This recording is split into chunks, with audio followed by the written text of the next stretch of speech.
It is exactly 9:51 a.m. We're on to our final interview of the morning, and we'll be talking with Nisa Bardin. She's an activist and political commentator, and of course, we're going to be talking about the arrest of pro-Palestine activist Uzair Mahomed. And this, of course, happened here right back home in South Africa.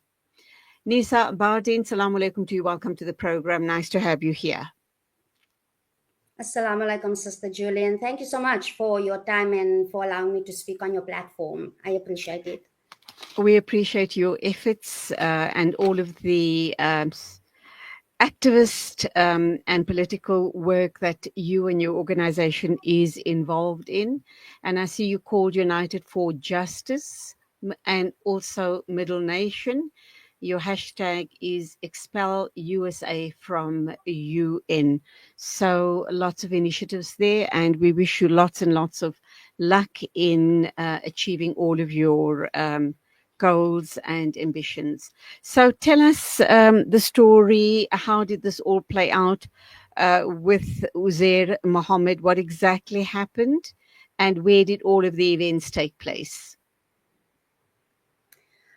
So right off the bat, the arrest of Brother Uzair Mahomed wasn't just another detention. It was the reiteration of the Democratic Alliance declaration of war on Palestinian solidarity in South Africa. So let's be clear, this was a political arrest. Intended to break the growing power of Cape Town Intifada as global attention is on Gaza's genocide.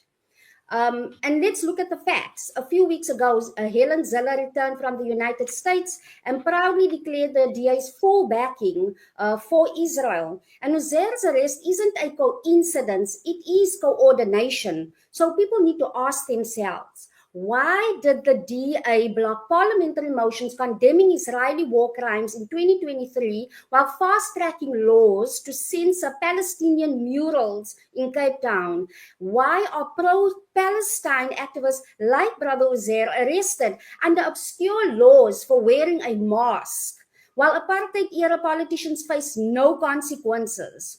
Now, this is the same playbook. In America, Trump wants to deport pro-Palestinian students like Mahmoud Khalil, that's happening right now, for protesting genocide. 300 plus visas torched by Marco Rubio's pen when they revoked student visas for protesting and then are labeled Hamas supporters. And in Germany, they ban kafirs like they are weapons. And then in South Africa, the DA arrests Uzair for chanting Free Palestine while wearing a mask. So from the United States threatening to deport pro-Palestinian students to UK students being arrested for chanting from the river to the sea and anti-Semitism laws, this is one coordinated system of global repression. And the DA with Israel, with the United States of America, they share tactics. They share the same fear that a fire lit in Cape Town might burn all the way to Washington and to Tel Aviv. And if you think about it, why would DA come back and pledge their backing for Israel after a visit to the United States of America and not the trip from Israel? Because Israel holds the gun while America pulls the trigger. And the genocide in Gaza is America's genocide. So the DA is the DA isn't governing, it's enforcing Israel's narrative and enforcing United States imperialism within South Africa's borders. So what then ultimately happened with the arrest? I have no doubt in my mind that your organization and many such pro-Palestinian organizations and pro South African human rights organizations added their voice to the release of Uzair. What was the justification?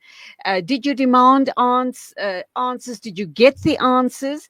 And that being said, then, is there ongoing tensions in the Western Cape? I don't live in that part of the world, but I do know that the majority of the brown and black people in that part of the country are highly motivated and highly active regarding injustice of any form is concerned. I think we've just lost Nisa there. Let's see if we can reconnect with her, because it's a very important discussion we're having. So give us literally 2 minutes and we'll try and reconnect with her. Shimmer, sparkle, captivate. Nothing less than a masterpiece. Droplets of gold inspires precious design. Platinum bursts with intricate freshness, and every pure diamond becomes more than just a girl's best friend. Voda Gold Gem Jewelers, where timeless dreams become a reality. Come to us. We tailor-make designer gold, platinum, and diamond jewelry. Trade in or remodel your old gold. Clad yourself with classy name-branded watches. We offer insurance valuation and free zakat calculation. Visit us at 534 Ridge Road, Overport, or call 031 208 9142. Voda Gold Gem Jewelers, manufacturers of fine gold and diamond jewelry. Breaking stereotypes, moving boundaries, joining hands. Salam Media.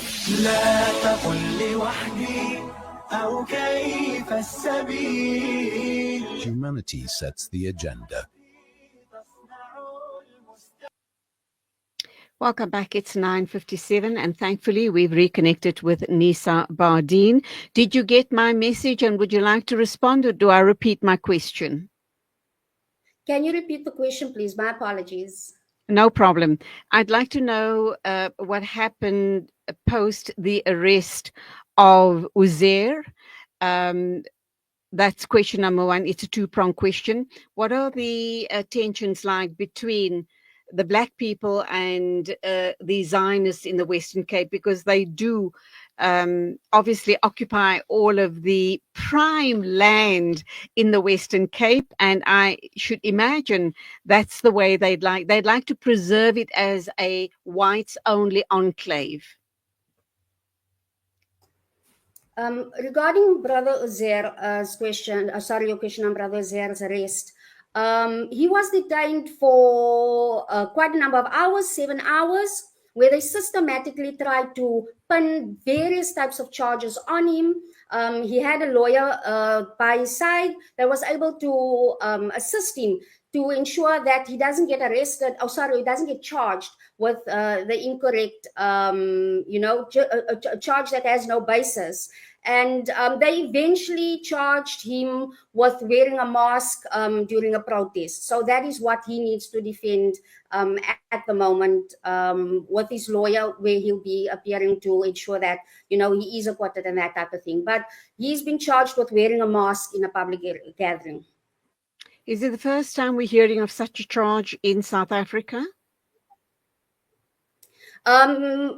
It's, as far as I know, yes, it is the first time, especially seeing that since COVID, we were allowed to, because of that,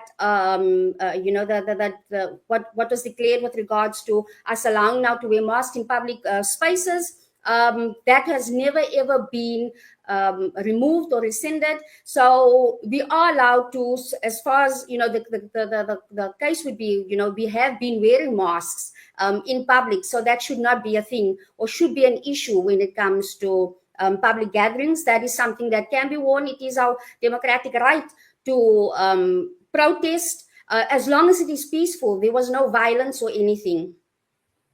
Why do you suppose he was actually marked out to be arrested? Simply because he was wearing a mask?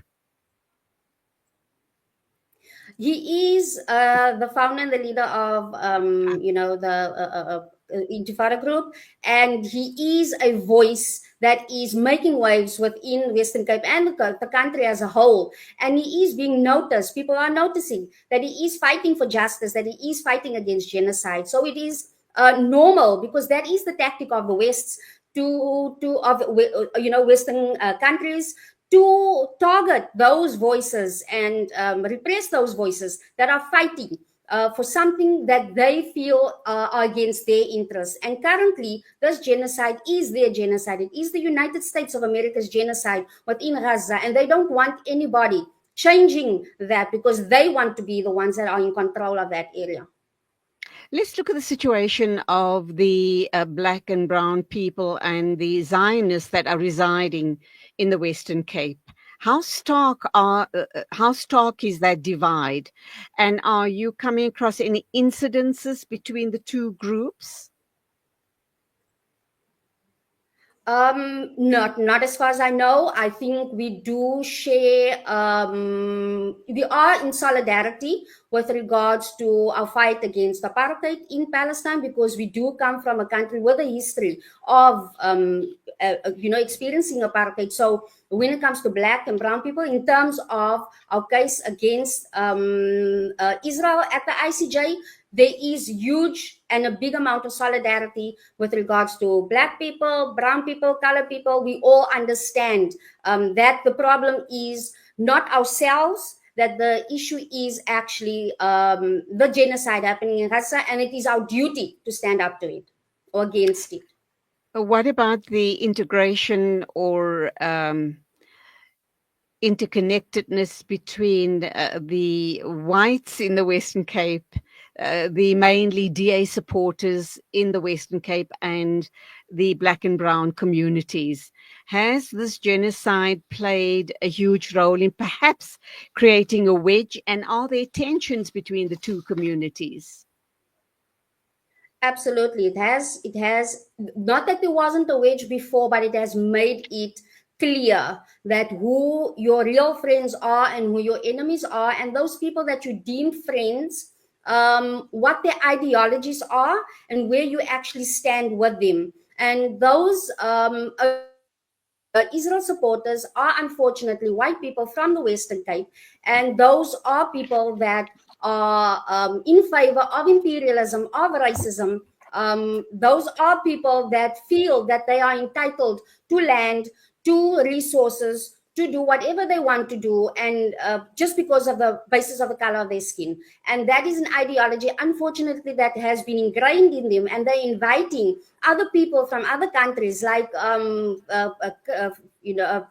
Craig Falfel Craig, I'm sorry if I'm swapping his names. They're inviting people like that into the country and allowing those type of people to sow division within our country. And that is a sad thing, because it is creating more harm than it will good, because dividing, or at least removing Western Cape from the country is never going to be any good, not even for the Western Cape. That is typical apartheid mannerisms and behavior. So it's typically exactly what Israel is doing, and that is exactly the basis of what Israel is, by removing a portion of the land and saying that that is what my land is, when it actually belongs to the natives of that country.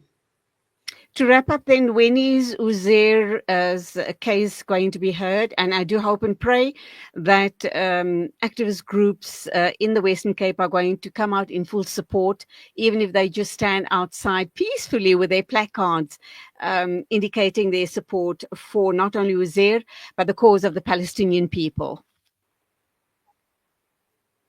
That is still to be confirmed. I can always send it back to you. Apologies, I don't have that information with me right now. But there are organizations that are coming out in full support. Please do go to his page and go to the United for Justice South Africa page. We will announce it there when the date is confirmed. So we will be able to give you more information on when he will appear. Nisa Bardin, please just keep that voice as loud as you can. Let your voice be heard and let it resonate throughout not only the country, but all around the globe. You are an activist and a political commentator, and your voices like yours should never, ever be silenced, including Uzair and all other activists like yourself. Keep your voices loud, clear, and heard all of the time. You are United for Justice South Africa. We salute you. Thank you indeed for your time. All the best, and salaam alaikum to you.